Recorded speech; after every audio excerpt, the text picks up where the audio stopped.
Let us give thanks to God, who has allowed us to meet here today on the occasion of the celebration of the International Day of African Youth. I say this very often because human beings often forget God when they have no problems, when they are happy. But when worries come, that is when we remember God.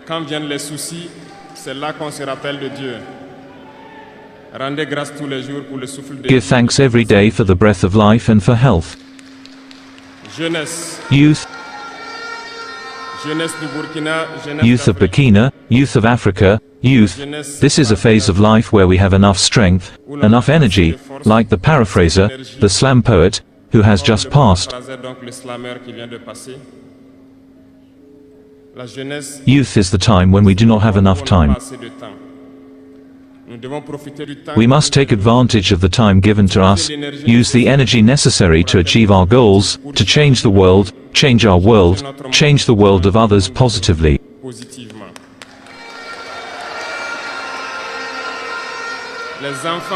Children. Children want to grow up to be young adults. Old people want to become young again. Everyone wants to be young. Youth is a blessing, so take advantage of youth to do useful work.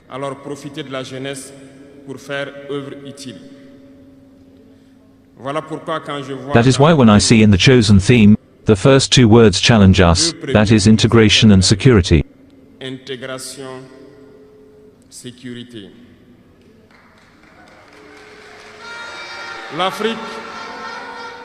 Africa faces many challenges and we must ask ourselves questions. Is youth an asset or a handicap for the development of nations? The answer is simple and unequivocal, and you know it.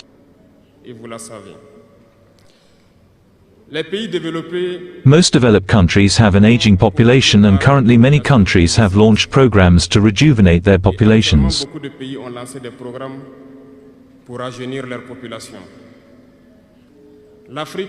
Africa is fortunate to have a very young population. But why is Africa not developed? So we will have to look at the question of why Africa has a young population and it is not developed.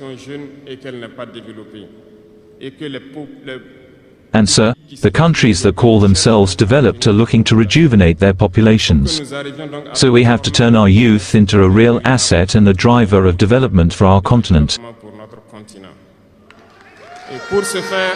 And to do that,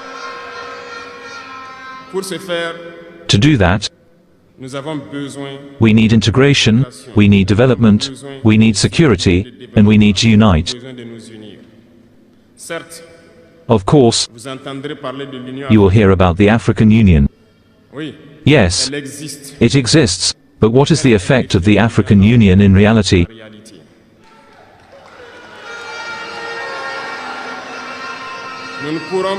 We will not be able to talk about integration in the theme and not talk about the African Union, because it is this organization that should unite us and create real integration.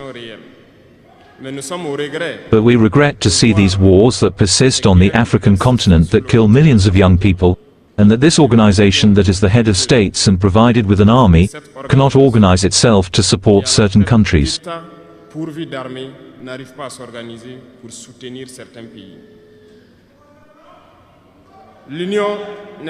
union is not just a word. The union is a symbol. And we young people should learn the sound of this situation to unite to make integration a reality. I was unpleasantly surprised when Ethiopia, which hosts the headquarters of the African Union, plunged into divine conflict.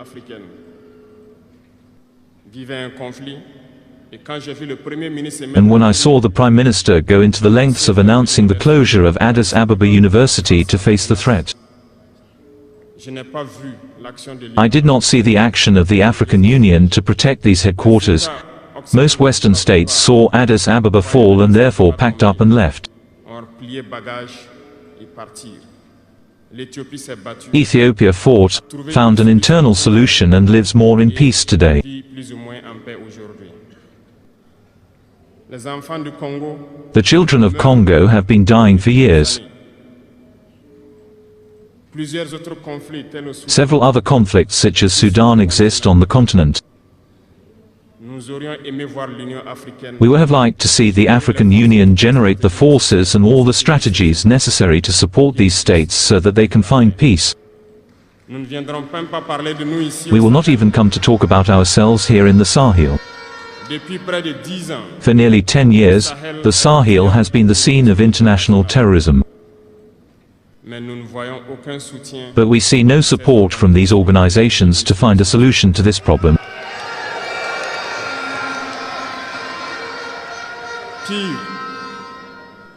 Worse still, a few days ago, a foreign country in Africa openly announced that it had supported and participated in a cowardly terrorist and barbaric attack against the forces of our confederation in Tinzouten.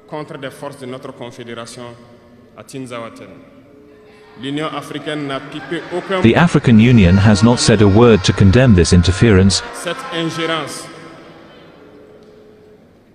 The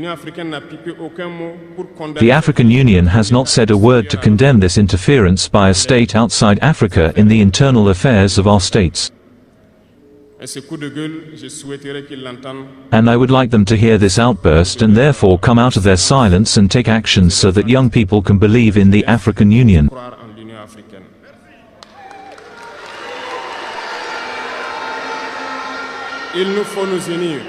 We need to unite. We need to unite, and the only way to unite young people, let me tell you that to unite, there are three words, three great vices that must be banished from our behavior and our life.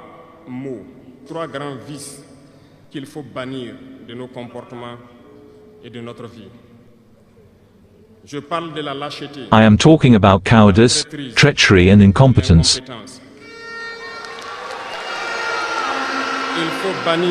We need to banish these three words from our way of life, and I will explain to you why. Cowardice covers many vices. A coward is always afraid. And when we are afraid, we become slaves, we bend, and we lick others.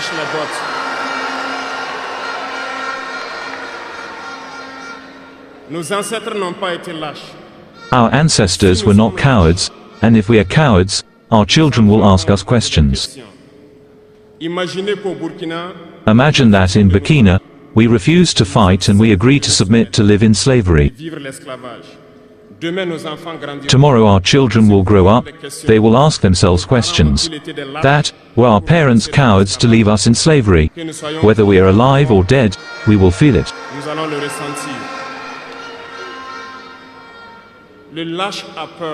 The coward is afraid, and the imperialists have understood this.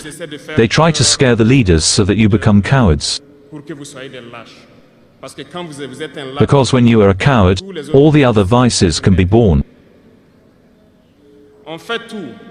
They do everything so that we are afraid. They come to our palaces, they threaten us directly or issue veiled threats. Of course, we respond as we should. They try to make us understand. They always give examples. They will tell us, you know, Thomas Sankara tried to do it like that, but where is he? He is dead. The Haitian president tried to do it like that. Where is he? He is dead. Gaddafi tried like that. Where is he? He is dead. These are words that are said to us in a veiled way to scare us. And then, we also often see some young people trying to follow suit or in another way.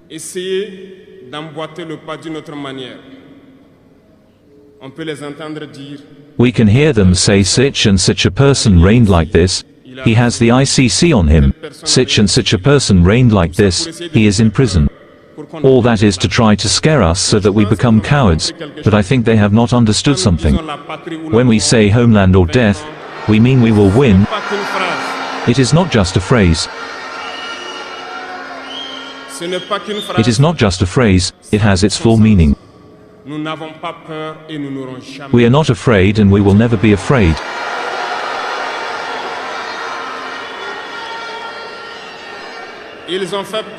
They have surely scared many African heads of state.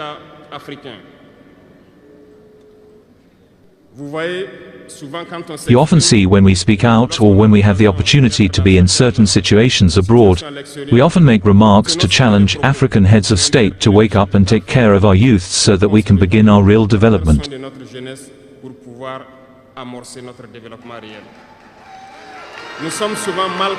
We are often misunderstood. Some have publicly responded to our remarks because they feel singled out.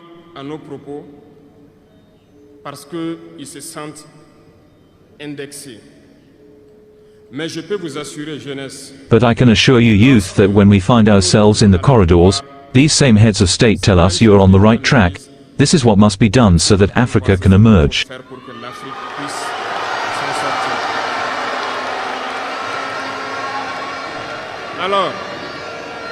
So we ask them questions as to why you do not do as we do, why you do not accompany us. Some tell us that they have thought about it, some tell us that they cannot. Dear elders, African heads of state, from the top of this podium, therefore, I would like to say that the African people are the most peaceful people. When you recognize a wrong, you must tell the people so that we are not afraid tomorrow to come out and tell the people. We apologize, we have been compromised, we have ill-gotten gains, we have been compromised by several things, and that we ask for forgiveness and we are getting back on the right track. And to start to really work for the independence of our states and our emancipation. And I think it is possible. If we remain in this position of fear, we will be cowards and history will judge us. Our children will ask questions, our grandchildren will ask questions. We are writing history, and there is no room to buy fear. If our ancestors had been cowards, we would not be here. Remember, I'll tell you an example of the Bamileke and Bassa people, I mean the Cameroonians. The Union of the Populations of Cameroon, who since the 50s began an implacable fight against the colonists. But they were massacred. The French colonial armies at the time poured in battalions of infantry, tanks, helicopters and wiped out entire villages. The most inhuman tortures took place during this period. You can do research on what they call the swing or the Bakassiva. Hundreds of thousands of populations were decimated in this way in Africa because they dared to ask the settlers to leave their lands. This resulted in a civil war that lasted several years. This is to say that people dared, confronted the imperialists with bare hands so that we are here. There is no reason why we cannot confront the imperialists so that our future generations can live.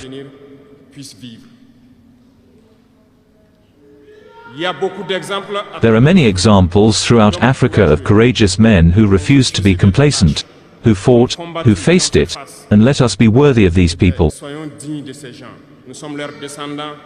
We are their descendants and let us be worthy of them. A coward cannot be worthy. Let us not be cowards, African youth. Because a coward is always a traitor, and that goes hand in hand.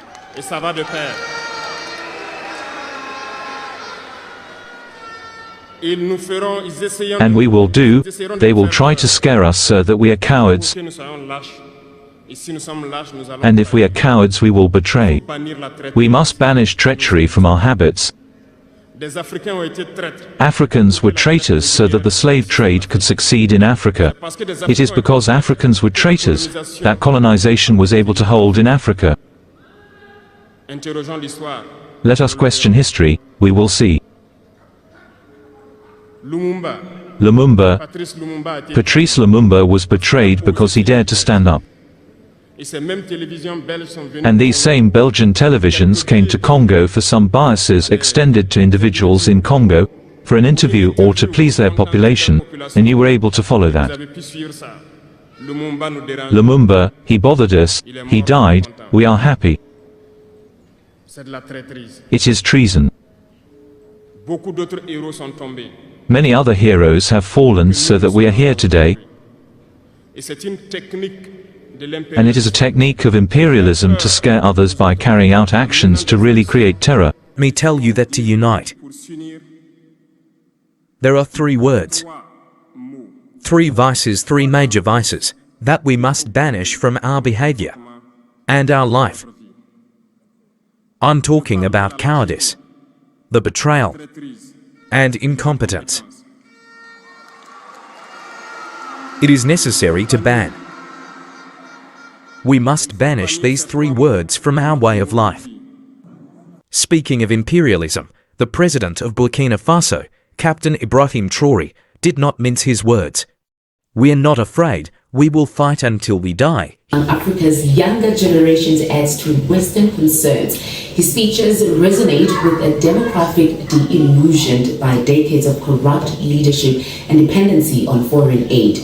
The rise of such leaders who inspire widespread grassroots support threatens to destabilize a long-standing Western alliance in Africa. Let's get into it. So Ibrahim Traore represents a new wave of African leadership that prioritizes sovereignty, self-reliance, and regional unity. While his policies and rhetoric inspire hope for many on the continent, they also challenge the foundations of Western influence in Africa. This shift signifies a potential turning point in the continent post-colonial history, with Traoré at the forefront of a movement demanding respect and equitable partnership. Where he succeeds is reshaping Burkina Faso and Africa all faces backlash from global powers. He remains a story in the making. And I think this is one of the stories that is so beautiful, where we've seen a lot of young people actually coming forward and supporting Ibrahim Traore. He seems to be a favorite to the young people only because he prioritized Africans. And I think that's why young people are vouching for him. Young people are behind him and supporting him. There's been a lot of incidents where we've seen him that has been a target from the Western aids, because he's making sure that Africa and all the minerals that are in Africa actually remain in Africa and benefit the people of Africa, not instead of where minerals are coming from Africa and we're seeing the Western aids or the Westerners actually benefiting from what is coming from Africa. Earlier on, I spoke about how we've seen young kids in Congo actually are in the mines working when a child is supposed to be at school. Now, I think this is one of a first step and an example to all the African leaders that this young man, because he's not old, he's still young, and I think that's why he actually resonates with a lot of young Black Africans. That's why they're also gunning behind him, because he's prioritizing young people and he's making sure that everything that is in Africa benefits the Africans.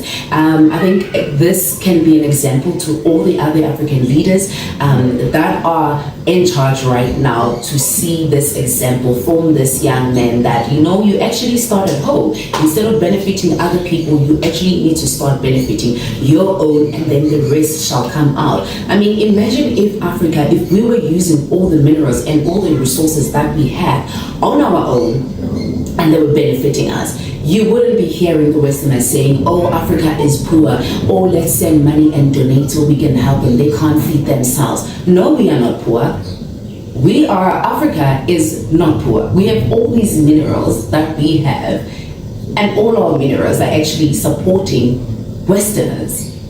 And then the Westerners are going to turn around and say, we are poor.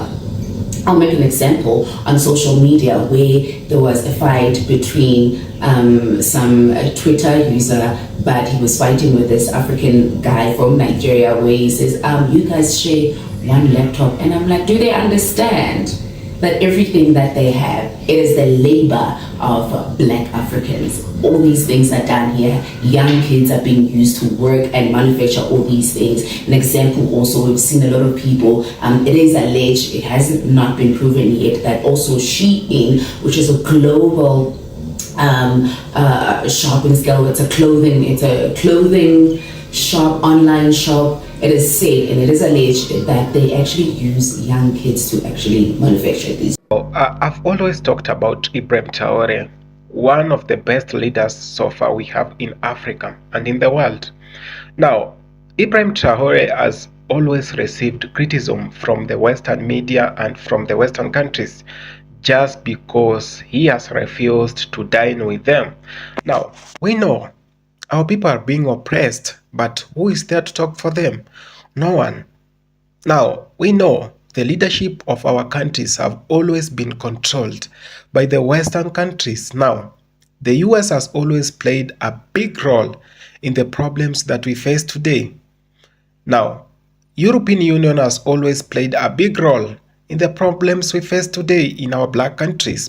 Now, talking of our countries that got independence days and years back, but we still languish in poverty. We still lack employment. We still have bad infrastructure. We are still fighting corruption. And those people who are fighting corruption are the most corrupt. Now, this is whatever is happening in most black countries. And the Western countries are very happy to see us suffer and maybe trying to fight our problems in and out each day. That's the work we only do. And for that case, we've always remained behind. Now, Ibrahim Traore has always spoken and he has said that for black countries to fight corruption, we should first avoid with all that we can these European countries. And when he says that, some people get him wrong and say he's a dictator or something. Now, this is a man who is so visionary. He has seen whatever the white countries has done to black countries. Now, go to the Caribbean. The people in the Caribbean are crying day in, day out. Their beaches have been sold to white countries. Now, go to one of their most luxurious and the best beaches we have in Jamaica, in Haiti, in each and every country that is in the Caribbean. You are going to realize that these beaches do not belong to that country anymore. They are being controlled by either China, US, and other investors from other countries.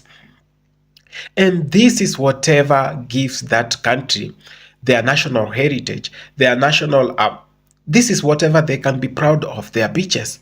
But see whatever is happening. Now, if you come to Africa, Africans are really fighting corruption day in, day out. But we can't manage to fight corruption because those who purport to be fighting the corruption are the most corrupt.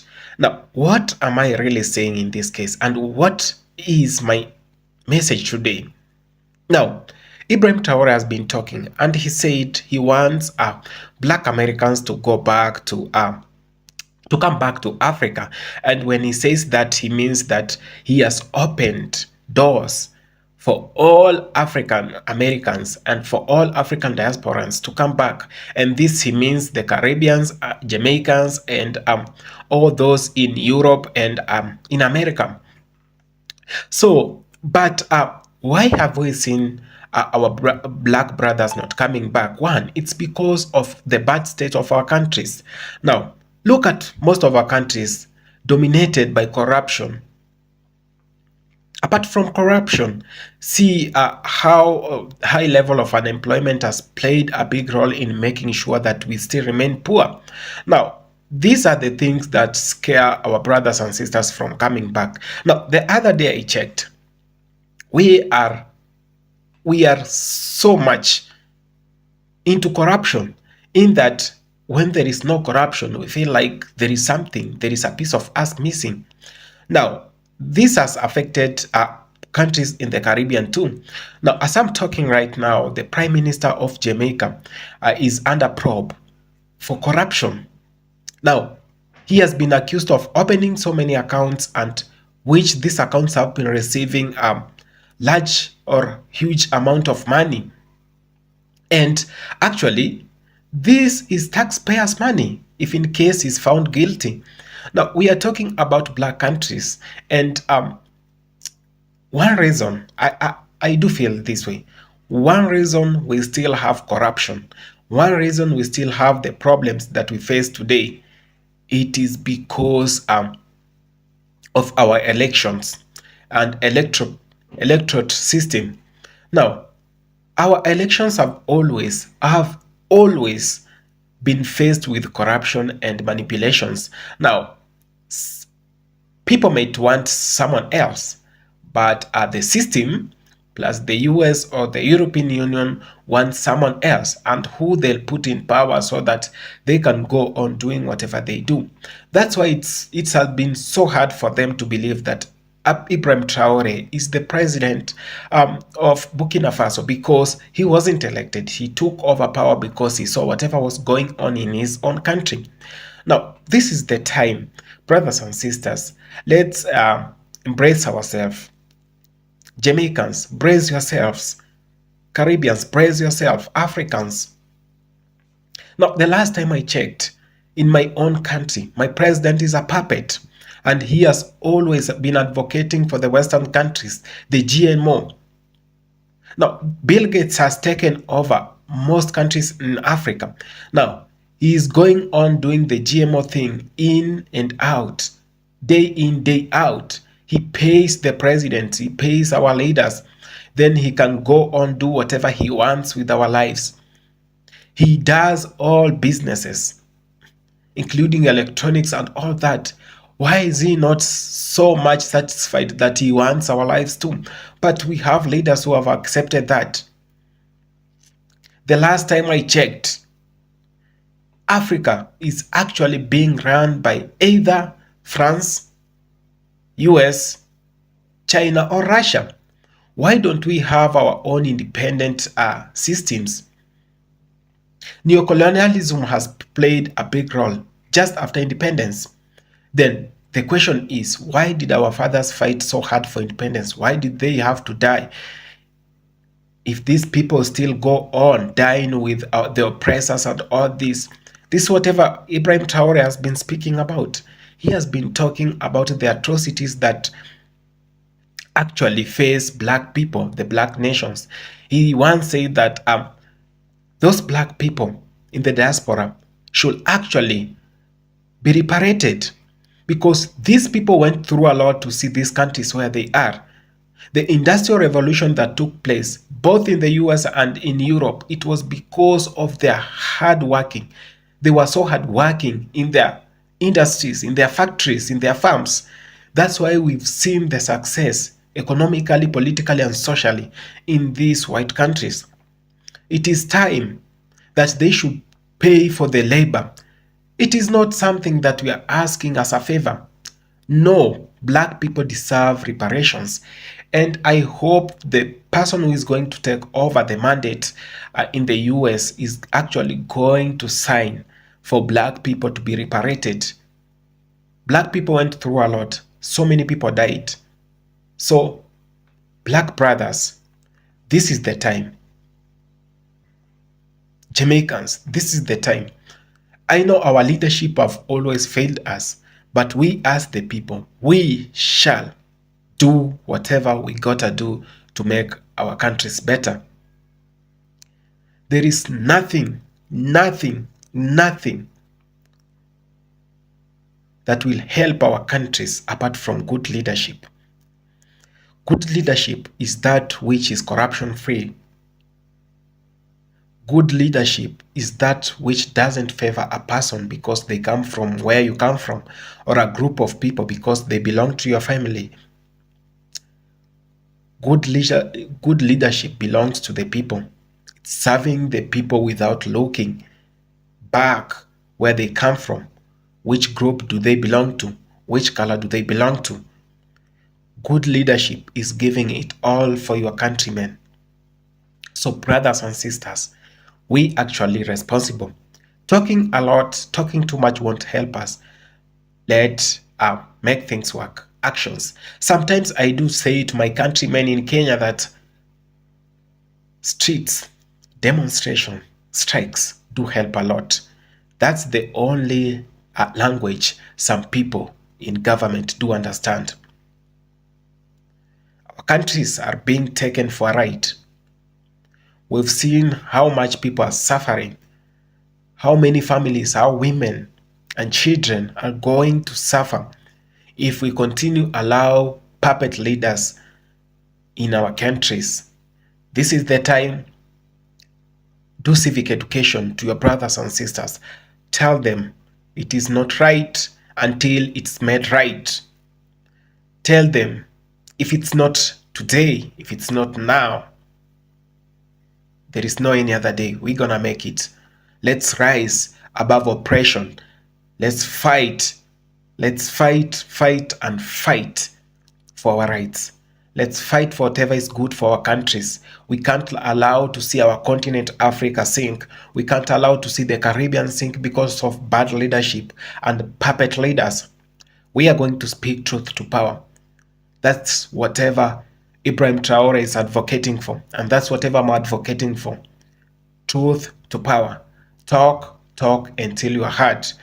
If you're not heard, take to the streets, demonstrate until they see it, until they feel it. That's when you stop. We only stop when we get whatever is rightfully ours, when we get whatever we want. So, brothers and sisters, never give up. The time is now, the time is today. There is no any other day we can make it right. Go on doing whatever is right, and in the context of all this, God, Allah, will bless us. One love from wherever you're watching me from. I hope you're having a good time. Thank you so much.